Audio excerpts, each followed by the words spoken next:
Meu nome é Jenny e eu vou falar sobre tecido sanguíneo. Aqui é uma representação do tecido sanguíneo. Esse líquido amarelo é chamado plasma. Essa célula no formato discoide e achatada é chamada de glóbulos vermelhos. Já essa célula no formato circular são chamadas de glóbulos brancos. Essa célula menor aqui são as plaquetas e essa parte externa é a parte capilar. Tecido sanguíneo. O tecido sanguíneo é um tecido especial na qual a matriz encontra-se no estado líquido. Essa substância é chamada plasma. Nele encontram-se as células sanguíneas, os glóbulos vermelhos, as hemâncias, os glóbulos brancos, os leucócitos e as plaquetas, os trombócitos. As funções desse tecido incluem a condução de hormônio até seu local de execução, a transportação de gás oxigênio e nutrientes às células, a captura de gás carbônio e eliminações celulares e a defesa a agentes desconhecidos. A porção fluida do sangue é chamada de plasma. Essa substância de cor amarelada é responsável por aproximadamente 55% do volume total desse tecido. Ele é constituído predominantemente de água, cerca de 90%, havendo também substâncias que são transportadas pelo sangue, como hormônios, nutrientes, gases e excretas, além de sais minerais, proteínas e as células do sangue. As principais proteínas são albuminas, responsável pela pressão osmótica sanguínea e transporte de ácidos graxos e hormônios. Globulina, capaz de combater infecções e transportar proteína, as lipoproteínas. E os fibrinogênios, que auxiliam no processo de coagulação do sangue. Hemância, conhecido por glóbulo vermelho, tem estrutura com paredes discoides e achatadas e apresenta o núcleo no centro, com exceção dos mamíferos. Essa célula tem na parte interna moléculas de uma proteína chamada hemoglobina, que é responsável pela coloração vermelha do sangue e pela captura de gás oxigênio nos pulmões, transportando até as células do corpo. Quanto ao gás carbono, menos de 25% dele se une à hemoglobina e o restante é transportado pelo plasma. Plaquetas, também chamadas de trombócitos, as plaquetas são fragmentos citoplasmáticos que compõem menos de 1% do sangue. Elas são muito importantes no que diz respeito ao processo de coagulação sanguíneo, tanto na prevenção quanto na interrupção desse acontecimento. Em um ferimento, ela se direciona ao vaso sanguíneo rompido, formando tampão, e também propiciam a atuação de substância que auxilia nesse processo. Aqui temos as imagens das hemâncias, que também são chamadas de glóbulo vermelho, e as plaquetas, que também são chamadas de trombócitos. Olá, meu nome é Emerson Daniel, faço o primeiro ano de edificações matutino e vou explicar para vocês os leucócitos do tecido sanguíneo. Vou começar aqui explicando a definição, dos leucócitos. Os leucócitos são células sanguíneas conhecidas por muitas pessoas como glóbulos brancos. Essas células podem ser classificadas em diversos tipos, entretanto, todas atuam em prol de um bem comum, a defesa do organismo. Então, pessoal, sendo assim, os leucócitos são células de proteção produzidas pela medula óssea, com a função de defender o organismo contra doenças, infecções e alergias. Os leucócitos são uma parte importante do sistema imunológico e a sua contagem avalia a resposta do organismo a diferentes doenças, especialmente as causadas por vírus ou bactérias, a infecção pelo HIV e os tratamentos radioterapêutico e quimioterapêutico, por exemplo. O exame de leucócitos também pode identificar diversos tipos de leucemia, além de acompanhar a função da medula óssea. A relação dos leucócitos com a medula óssea é explicada pela hematologista Suelen Stauban, Ela explica que eles são produzidos na medula óssea, a nossa fábrica de sangue. Os leucócitos são tão importantes que algumas doenças são percebidas pelo médico ao realizar o hemograma e ver o volume de glóbulos brancos no sangue, como é o caso das infecções. Leucócitos aumentados podem ser sugestivos de infecções, por exemplo, mas existem casos em que pode acontecer o contrário também, descreve a hematologista. Características gerais dos leucócitos. Os leucócitos são células grandes, incolores e que apresentam formato esférico. Além disso, diferentemente das hemácias, possuem núcleo, o qual varia em forma de um tipo para o outro. Os leucócitos são os elementos figurados encontrados em menor quantidade no sangue. Normalmente, há cerca de 6.000 a 10.000 glóbulos brancos por milímetro cúbico de sangue. Os leucócitos, eles apresentam a incrível capacidade de sair dos vasos sanguíneos e migrar para o tecido adjacente, né, a diapese, para defender o organismo, como você pode ver na imagem aí do slide, diapese. Essas células sanguíneas defendem nosso corpo de diferentes formas, destacando-se a fagocitose e a produção de anticorpos. Na fagocitose, como você pode ver a figura aí no slide, as células conseguem projetar o seu citoplasma de modo a englobar partículas estranhas e posteriormente realizar a digestão, destruindo o invasor. Já os anticorpos são glipoproteínas específicas produzidas pelo linfócito B para atacar um determinado organismo ou substância estranha. Agora, os tipos de leucócitos. Eles são divididos em dois grupos, os granulócitos e os agranulócitos. Os granulócitos, ele é dividido pelos neutrófilos, né, que é um tipo de leucócito encontrado em maior quantidade no nosso sangue, né?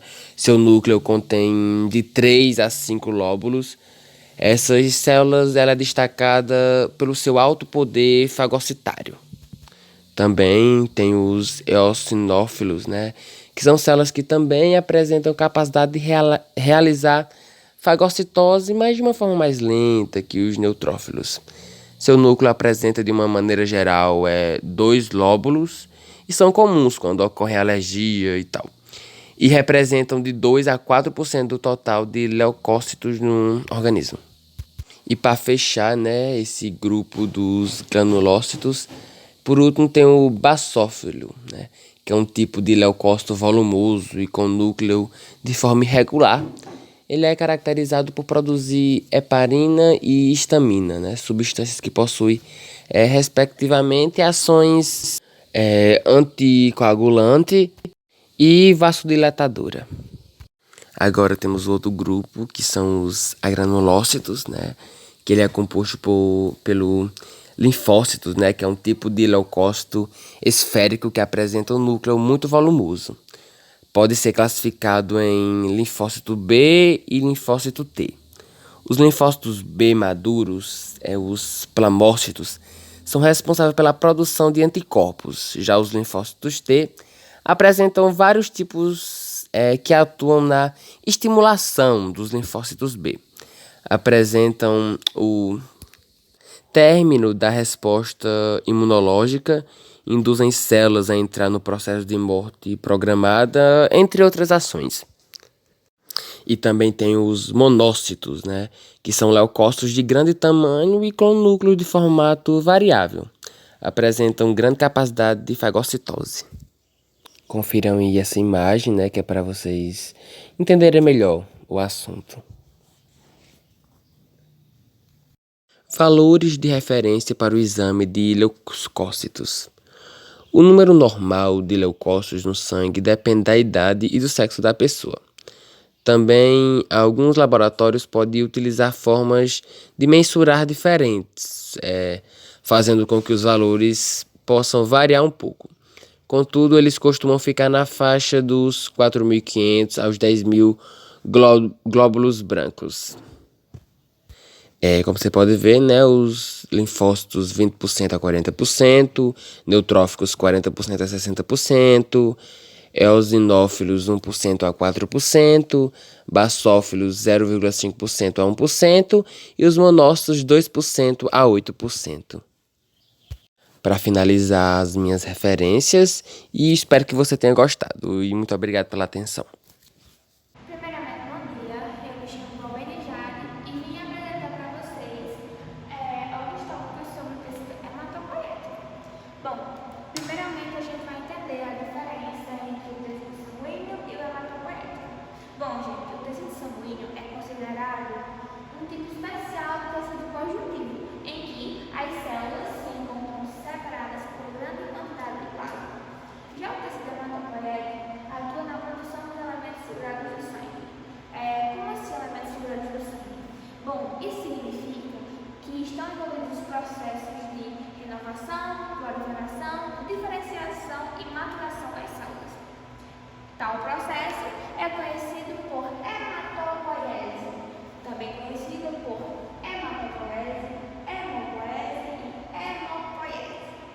Como eu falei para vocês, é o processo de formação, desenvolvimento e maturação dos tecidos segurados do sangue. Isso acontece a partir de um percussor celular comum e indiferenciado, conhecido por célula hematopoiética, também chamado de célula-tronco. Bom, as células tronco hematopoiéticas são células que possuem a capacidade de se autorrenovar e se diferenciar em células especializadas no tecido sanguíneo ou células do sistema imune. A sua obtenção é feita a partir de três formas: na medula óssea, a partir do cordão umbilical ou do sangue periférico. Vale lembrar que a medula óssea é a principal fonte dessas células. As células-tronco são precursoras de duas linhagens diferentes: a linhagem mieloide e a linhagem linfóide. Se encontra em ossos longos, como o úmero e fêmur, em ossos chatos, como externo e crânio, nas costelas, vértebras e ossos do quadril.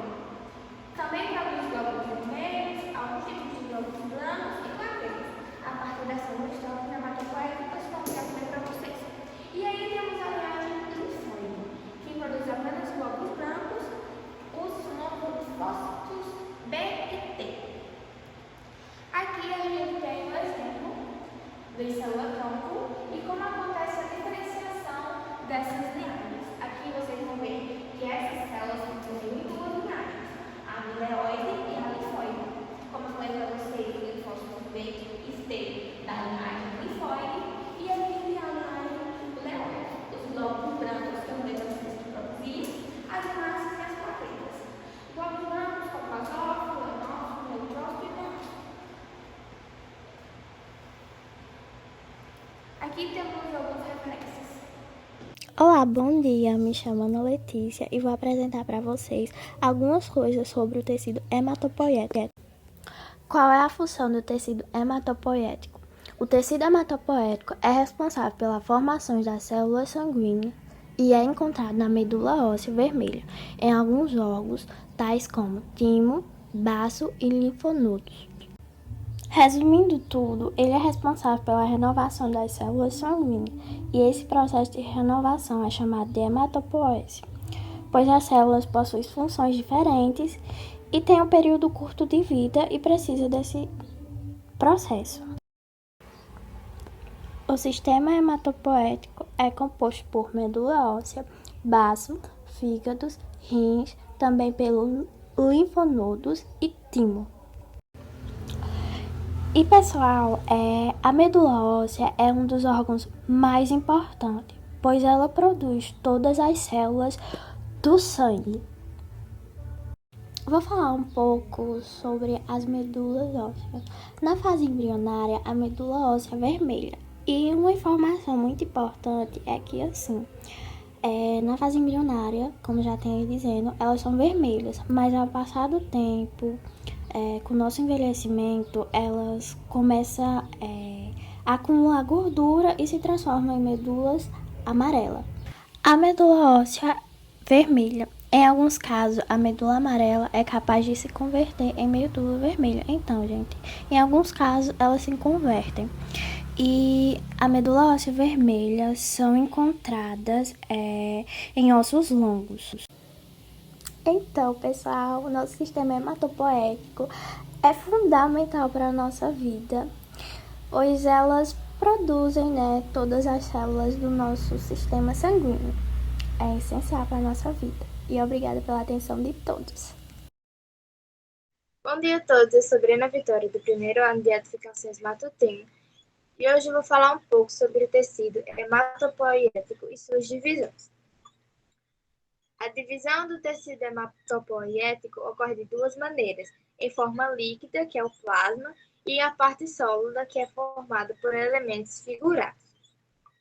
O plasma é o elemento que existe no sangue e ele é composto de 90% de água e algumas outras substâncias que são dissolvidas, como proteínas, fatores de coagulação, sais, lipídios, hormônios e vitaminas. A principal função do plasma é garantir que o transporte de substâncias pelo corpo ela possa acontecer sem nenhum problema. Os elementos figurados que foram falados no primeiro slide são células ou parte das células que recebem seus nomes de acordo com as características que elas possuem. Por exemplo, as hemácias, que são células vermelhas anucleadas que atuam nas trocas gasosas. Os leucócitos, que são células nucleadas cuja função é a defesa do organismo, e as plaquetas, que são pequenos fragmentos de células importantes na coagulação sanguínea.